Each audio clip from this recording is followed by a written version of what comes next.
John, in your teaching, you have talked about your spirit animal and also how nature is vibrational. What other animals or parts of nature have taught you lessons? Well, I love animals, and in Sedona, I have my office with a big plate glass window with a beautiful view, and I feed the birds, and a lot of the birds and other animals show up.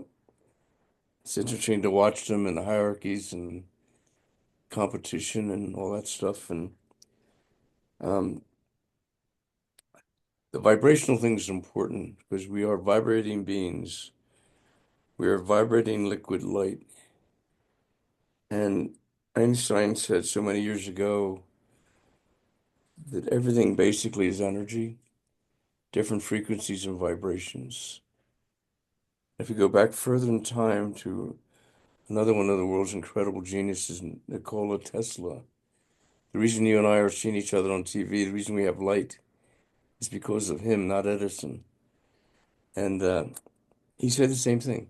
Everything is energy, different frequencies and vibration of energy. So we have this energetic body.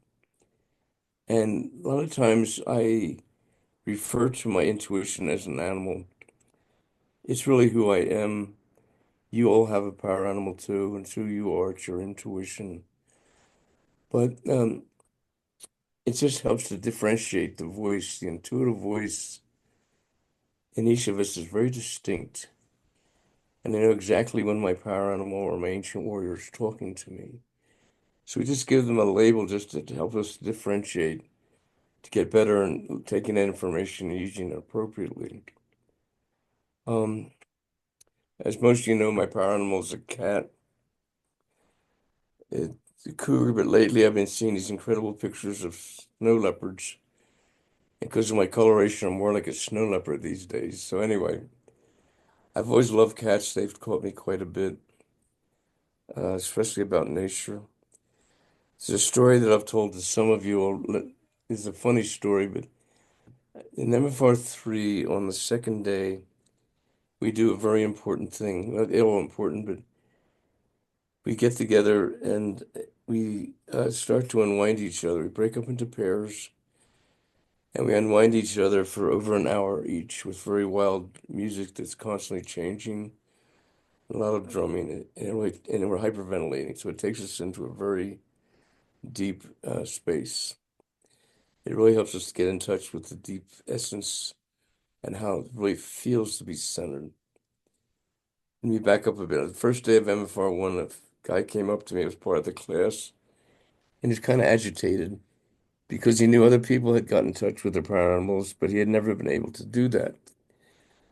So I said, don't worry, just don't push it, just allow it to happen to you. It'll come to you, just invite it in.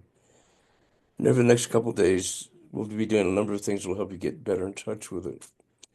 So going back to that day that I just mentioned, got very loud. There's a lot of emotions coming up, laughing, crying, screaming.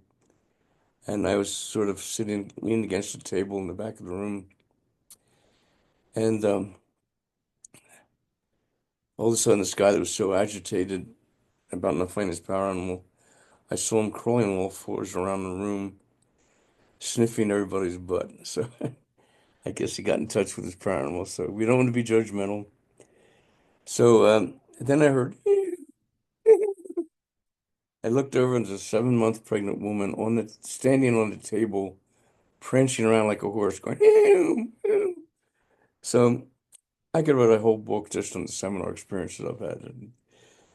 So part of the requests that I make at that is when we get done, I do not want you to talk or do very little thinking until we meet tomorrow. We're going to go up into the Bell Rock area together as a group.